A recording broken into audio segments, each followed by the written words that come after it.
နောက်တနေ့မနက်အိမ်တော်ပြန်ဖို့ပြင်ဆင်ချိန်မှာတော့ချင်မူရန်ကမနေ့ကကဲတင်ခဲ့တဲ့ညီမဝမ်းကွဲချင်းဟဲကိုရှားပါတဲ့3ရောင်ဆက်မှတ်မွန်ပန်းတွေလာရောက်ပေးအပ်ခဲ့ပါတယ်။ဒါပေမဲ့ရှန်ကြောက်ရွေကလည်းချက်ချင်းရောက်ရှိလာပြီးစူးယွန်ကိုလူပုံအလဲမှာမှတ်မွန်ပန်းတွေအတင်းပေးအပ်ကသူ့ရဲ့ချစ်မြတ်နိုးမှုကိုလူသိရှင်ကြားပြသလိုက်ပါတော့တယ်။ရှက်ယွန်ပြီးအကြက်ရိုက်သွားတဲ့စူးယွန်ကငါကပန်းဝင်းမုံမတည့်ဘူးလို့ရေမောဟန်ဆောင်ညှင်းဆန်လိုက်ရပါတယ်။ရှန်ကြောက်ရွေဟာစူးယွန်ကိုလက်ထက်ယူနိုင်ဖို့အတွက်အကိုဖြစ်သူစူးမေစဒီကိုတောင်သူလိုချင်နေတဲ့နမေကျော်ပေါင်ကျွင်းဓာပါဝင်လက်နဲ့10လက်နဲ့လက်ထိုးကအကူအညီတောင်းလိုက်ပါတော့တယ်။အိမ်တော်ပြန်ရောက်တဲ့အခါမိခင်ဖြစ်သူ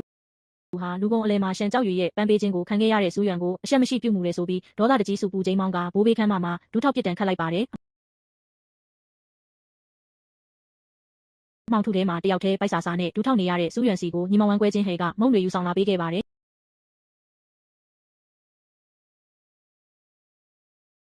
ချင်းဟဲကရှန်ကြောက်ရွေရဲ့ကိစ္စနဲ့ပတ်သက်ပြီးစူးယွန်အပေါ်အထင်မလွဲကြောင်းသူတို့နှစ်ဦးကြားကရိုးသားတဲ့ခံစားချက်ကိုနားလည်ကြောင်းနဲ့စိတ်ထဲရှိတဲ့အတိုင်းရဲရဲဝံ့ဝံ့နေထိုင်ဖို့စူးယွန်ကိုပြောလိုက်ပါတယ်။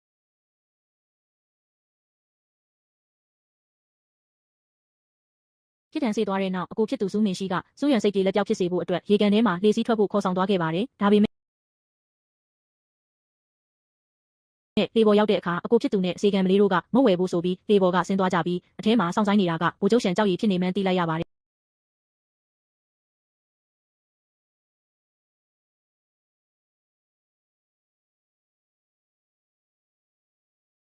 ။ရှန်ကြောက်ရည်ဟာစူးယွန်အတွက်မိဖို့ချောင်းထဲမှာကိုယ်တိုင်လက်တွေ့လေ့ကျင့်ပြုလုပ်ထားတဲ့ပန်းပွင့်ပုံစံပုံတွေကိုကျွေးမွေးရင်းအရင်ကမင်းကားနောက်ကိုလိုက်ခဲ့ပေမဲ့အခုတော့ငါမင်းစီကိုဖြည်းဖြည်းချင်းရှောက်လာပါမယ်လို့ရိုးသားစွာဖွင့်ဟဝန်ခံနေချိန်မှာပဲရုတ်တရက်မင်းသားရန်ချန်ရဲ့လေကြီးကအရှိန်ပြင်းစွာနဲ့သူတို့လေကိုဝင်တိုက်လိုက်ပါတော့တယ်။ပျက်စီးသွားတဲ့လှေငယ်ပေါ်ကနေမင်းသားရဲ့လှေကြီးပေါ်ကိုကူးပြောင်းလိုက်ရပြီ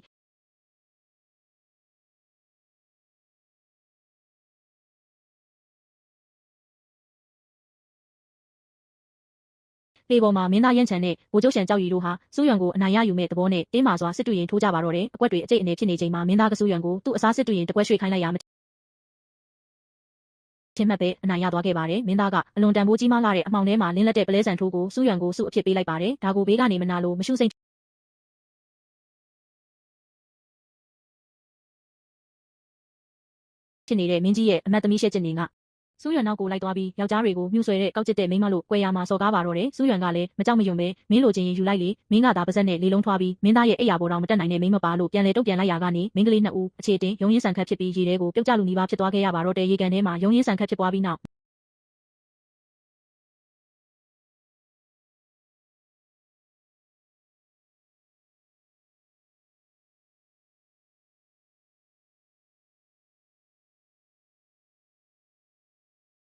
မင်းသားရန်ချန်ဟာစူးယွန်ကိုဒုက္ခပေးဖို့စ조사ခဲ့တဲ့အမတ်ကြီးသမီးရှက်ကျင်နေရဲ့လက်မောင်း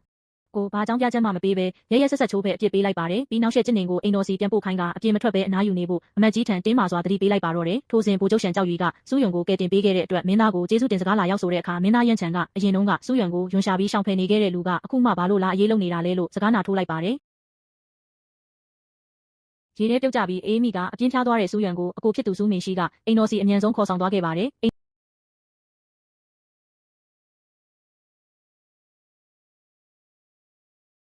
နော်ရောက်တဲ့အခါမိခင်ဖြစ်သူရဲ့စူပူပြစ်တင်မှုတွေကြားထဲကနေတမားတော်ကဆေးပေးကုသပေးခဲ့ရ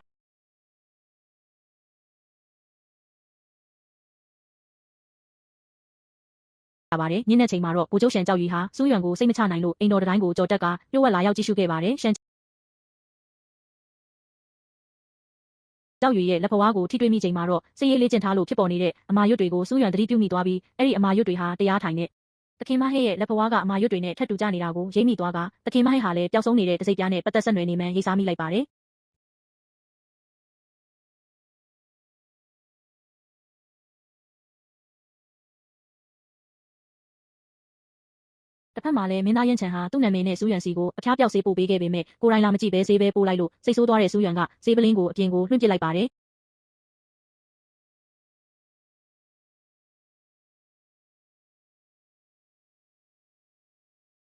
အဲ့ဒီသတင်းကိုကြားတာနဲ့မင်းသားဟာအရေးကြီးတဲ့တိတ်တဆိတ်တန်တမန်တွေ့ဆုံပွဲကိုတောင်ဖြတ်ပြီးစူးယွန်ရဲ့အိတ်ခမ်းစီကိုညရင်းချင်းပြေးလာခဲ့ပါတော့တယ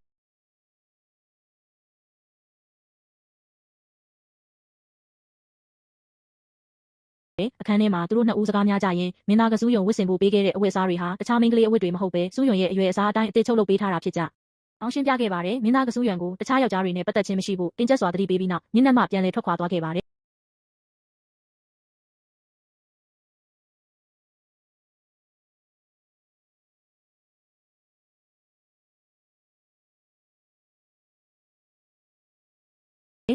နောက်တနေ့မနက်မှာတော့စူးရွံအတွက်မထင်မှတ်ထားတဲ့သတင်းဆိုးတစ်ခုရောက်လာခဲ့ပါတယ်မိခင်ဖြစ်သူကစူးရွံကိုမူကွန်စားအိမ်တော်ကသခင်လေးမူခွေးစိတ်နဲ့တိတ်တဆိတ်ဆေးဆက်ပေးလိုက်ပြီးဖြစ်ပါတယ်အကိုဖြစ်သူစူးမင်းရှိကချက်ချင်းရောက်လာပြီးရှန်ကြောက်ရွေရဲ့အိမ်တော်စီခိုးပြေးဖို့အကြံပေးပေမဲ့စူးရွံကငင်းဆန်လိုက်ပါတယ်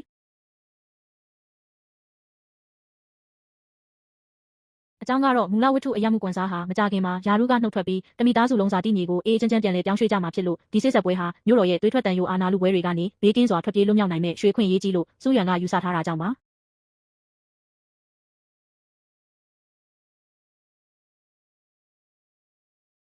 မိခင်ဖြစ်သူနဲ့အတူနို့အိမ်တော်စီသွားရောက်လဲပတ်ချိန်မှာသခင်လေးမူခွေးစိန်ကစူးရွံကိုရေကန်ဘေးကဇရက်စီခေါ်ဆောင်သွားခဲ့ပါတယ်ထိုစဉ်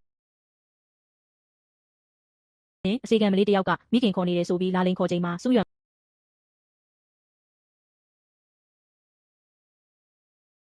ကိုမင်းသားရန်ချန်ကအတင်းဆွဲခေါ်သွားခဲ့ပါတယ်မင်းသားဟာမူခွေးစိန်ရဲ့တကယ်တရုတ်အမှန်ကိုပြသဖို့အတွက်အိမ်တော်ရဲ့ခြံဝင်းစီခေါ်ဆောင်သွားခဲ့ရာမူခွေးစိန်ဟာချင်းရွေးဆိုတဲ့အစီကံမလေးနဲ့ကိုဝင်ရနေတဲ့အပြင်စူးရွံနဲ့လက်ထပ်ပြီးမှအဲ့ဒီအစီကံမလေးကိုမယားငယ်အဖြစ်တင်မြောက်ဖို့လှုပ်ဝက်ကတိပေးနေတာကိုစူးရွံတွေ့ရှိသွားခဲ့ပါတယ်မင်းသားကမူခွေးစိန်ကိုတပ်ပစ်ဖို့အကြံပေးပေမဲ့စူးရွံကတားမြစ်ခဲ့ပါတယ်ထိုအချိန်မှာစူးရွံဟာမင်းသားရဲ့စုပ်ပြဲနေတဲ့အပေါ်ယုံအင်ဂျီကိုအချီနဲ့ဖားထေးပေးရင်းငယ်စဉ်ကမိဘတွေတပ်ဖြတ်ခံရပြီးနန်းတော်ဟောင်းထဲမှာတယောက်တည်းဒုက္ခဆင်းရဲစွာရှင်သန်ခဲ့ရတဲ့မင်းသားရဲ့ကြေကွဲပွဲအတိတ်ကိုစာနာသနာမိသွားခဲ့ပါတယ်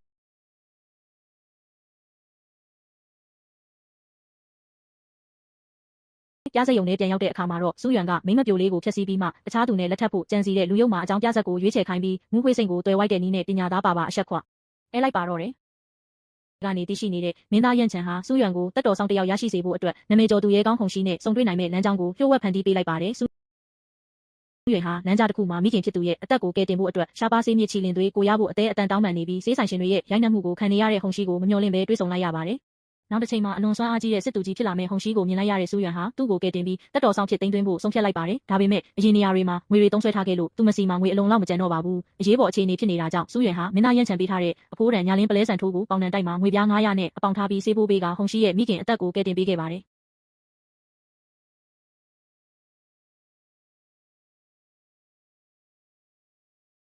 အိမ်တော်ကိုငွေယူပြီးဆန်ထိုးအမြန်ပြန်ရွေးဖို့ပြေးလာတဲ့စူးရွံဟာအိတ်ခမ်းထဲမှာပေါင်တန်ထားတဲ့ညာလင်းပလဲဆန်ထိုးကအလိုလျောက်ပြန်ရောက်နေတာကိုတွေးလိုက်ရတာကြောင့်မင်းသားအကုန်တည်သွားပြီဆိုတာသဘောပေါက်ပြီးထိတ်လန့်သွားပါတော့တယ်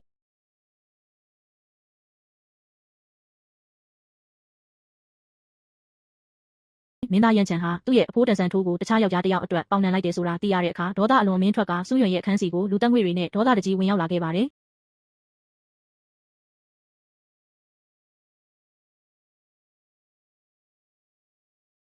မင်းသားထွက်ခွာသွားပြီးနောက်တက်တော်ဆောင်ဝေကစူးရွံကိုအမှန်တရားဖွင့်ဟပြောပြခဲ့ပါတယ်။အဲ့ဒီဆန်ထိုးဟာကွယ်လွန်သွားတဲ့မိခင်တော်စီကကြံရစ်ခဲ့တဲ့တခုလေးသောအမွေအနှစ်ဖြစ်ပြီးငယ်စဉ်ကအကျဉ်းချခံထားရတဲ့အမှောင်ထုထဲမှာမင်းသားရဲ့တခုလေးသောမျောလင်းချက်အလင်းရောင်ဖြစ်ခဲ့တာပါ။အဲ့ဒီလောက်အသက်တမျှအဖိုးတန်တဲ့အရာကိုစူးရွံကိုပေးခဲ့တာဖြစ်ကြောင်းသိလိုက်ရတဲ့အခါမှာတော့စူးရွံဟာသူမရဲ့ပြုမှုအတွက်နောင်တရပြီးနောက်ဒီဆန်ထိုးကိုဘယ်တော့မှလက်လွတ်မခံတော့ဘူးလို့စိတ်ထဲကနေခိုင်ခိုင်မာမာဆုံးဖြတ်လိုက်ပါတော့